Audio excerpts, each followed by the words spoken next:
What is up, guys? My name is Evan Schmidt. I'm the presenter for our project group number 3 here. We're going to cover a topic today: how to deal with distractions, and give you at least 5 topics, 5 tips to do so. Here's everybody else in our group working behind the scenes. Number 1, me, of course. I'm presenting, taking care of everything. But in the background, very important roles here. We got Daytona that helped with a lot of the material. Devon, Max, and Rajdeep. Thank you guys for your contributions.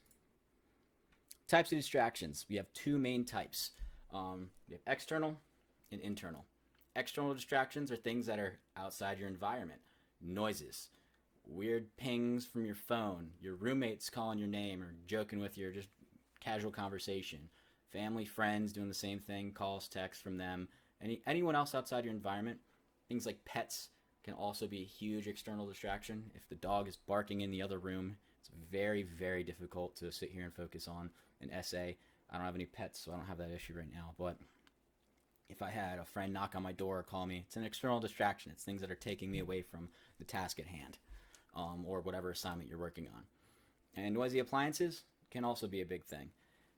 Everyone has different means, of course, too, but I know I had to get rid of a fan that I had in here when I started school because it would turn on and off intermittently and it would throw me off from my schoolwork. I would be focused on an essay, it would go off, I'd lose my train of thought, and it was just not good. So I ended up getting a new fan that ran continuously, taking care of that issue, things like that.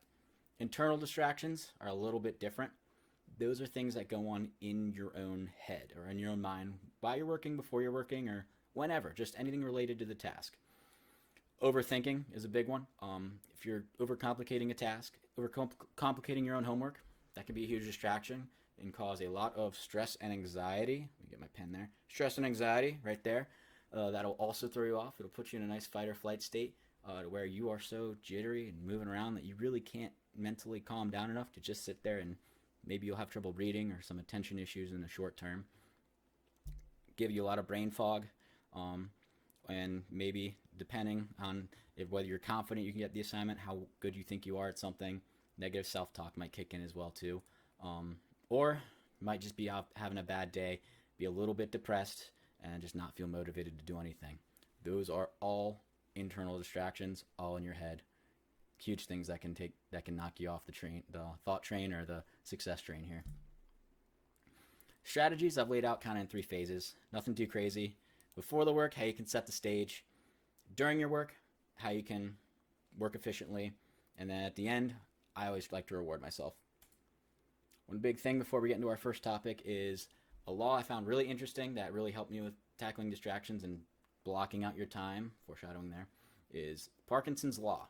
This guy, C. Northcote Parkinson, stated in 1855 or some year like that, work will expand to fill the time available for its completion. It is a psychological principle that says if you allow a certain amount of time for something, if you're a project manager, things like that, the task will take that long. And I think we can all attest to it. If we've seen even construction projects, if it's a 4-month contract, it typically takes 4 months to do it, no matter how fast or slow anyone's working. Or for my own task, if I give myself 3 hours or 10 minutes to record this video, it'll take 3 hours. If I give myself 3 hours, I'll end up doing little things like making sure I have the right microphone or my ring light set up right, or that my desk is set up clean and the background looks good, things like that. But if I give myself 10 minutes, I'm going to ignore those tasks and I'm just going to jump to it. So that's a huge thing. Huge thing, and a huge thing you can use to your advantage while you're executing these strategies. Number 1 is time blocking, of course. If you maintain a schedule, block out your day, and like we did in our last week's assignment, stick to it, stay disciplined, and go through it. You can time block and give yourself enough time to complete things. And that way, you are set up for success before you even start. Because if you know from 5 to 7 I'm tackling homework today, that is my one task, that is my one job, that's all I'm going to do, it's highly likely that you will get that done well.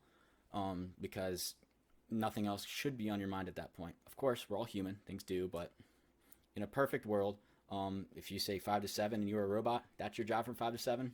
Execute, and that's it, and you win the day.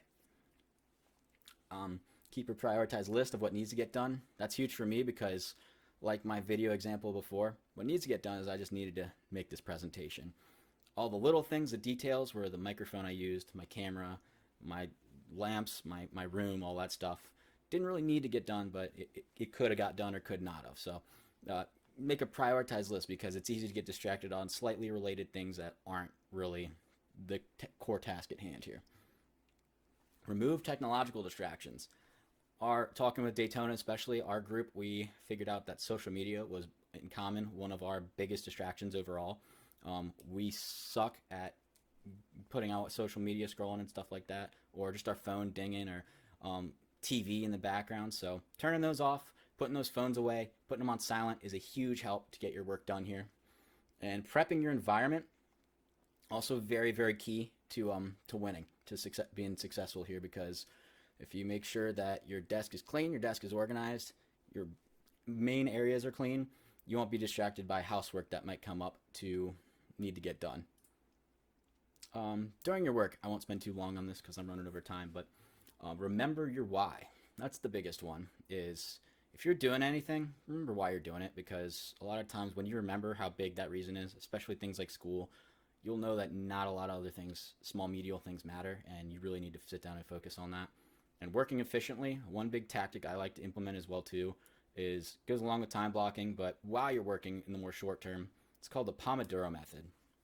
What this is you take your to-do list, you take your timer that you already have, or you get a timer, and you set it for a certain amount of time. They say 25 minutes, but I do 15 sometimes, and you time yourself almost like you're doing cardio on a treadmill. To say, I'm going to do nothing but type this 2 paragraph for 15 minutes, and it's going to take me that. Back to Parkinson's law. It'll take 15 minutes to do these 2 paragraphs. But if you're zoned in for 15 minutes, it's a lot easier to break up your time in small chunks than it is to, say, sit and focus for 4 hours. You can sit and focus for however many small chunks that is, and take small 5-minute breaks in the middle, scheduled breaks, to know that you're going to get things done at a decent pace. And then after a few of them, you can reward yourself with a larger break, 30 minutes, 15 to 30, it says right here, but a larger break, just to say like, okay, cool, I feel really productive, and get that taken care of. That kind of tackles my reward yourself task, but when you're done with all your work there, you can just go relax on the beach, play video games, or just have something at the end of the road to look forward to. These are a lot of our tactics to tackle distractions. Thank you for your time. Bing, and there's some references.